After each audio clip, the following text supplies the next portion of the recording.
বিশ্বের সবচেয়ে বড় ম্যানগ্রোভ সোয়াপ ফরেস্ট সুন্দরবন, যার বেশিরভাগটাই বাংলাদেশে অবস্থিত।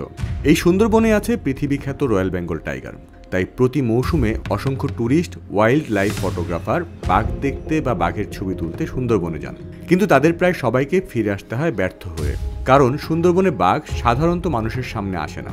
তাই সুন্দরবনে গিয়ে বাঘের ছবি তুলতে পারা ভীষণ ভাগ্যের বিষয়, ভীষণ ঝুঁকির বিষয় বটে। কালে ভদ্রে বাঘের ছবি পাওয়া গেলেও ঝোপের আড়ালে বা অস্পষ্ট পাওয়া যায়। কিন্তু 3 দিন আগে সুন্দরবনে বাঘের সবচেয়ে পরিষ্কার একটি ছবি তুলতে পেরেছে একটি ফটোগ্রাফিক দল। সেই ছবিটি নিয়ে সামাজিক মাধ্যমে চলছে তুমুল আলোচনা।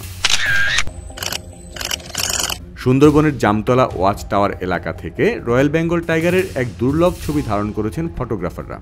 20 সেপ্টেম্বর 2025 তারিখে সনি বাংলাদেশ ও ডিজিটাল শপের যৌথ উদ্যোগে আয়োজিত দ্য বেঙ্গল অ্যাডভেঞ্চার ভ্রমণে এই ঐতিহাসিক মুহূর্ত ধরা পড়ে। ভ্রমণে অংশ নিয়েছিলেন দেশের একাধিক পেশাদার ও তরুণ ফটোগ্রাফার। ফটোগ্রাফার কুদরতি খোদা জানান, দুপুরে জামতলা খালের আশপাশে অবস্থানকালে তিনি ড্রোন উড়াচ্ছিলেন। এ সময় তরুণ ফটোগ্রাফার আহনাফ আল সাদমান ড্রোন চালানোর আগ্রহ প্রকাশ করলে তাকে সুযোগ দেওয়া হয়। ড্রোন আকাশে ঘুরতে ঘুরতে এক পর্যায়ে সাদমান নিচে লালচে রঙের আভা লক্ষ্য করেন। সন্দেহ হলে তিনি আরও নিচে নামিয়ে দেখেন এটি আসলেই এক বিরল রয়্যাল বেঙ্গল টাইগার। এরপর নির্দিষ্ট দূরত্ব বজায় রেখে তিনি ছবিটি ধারণ করেন।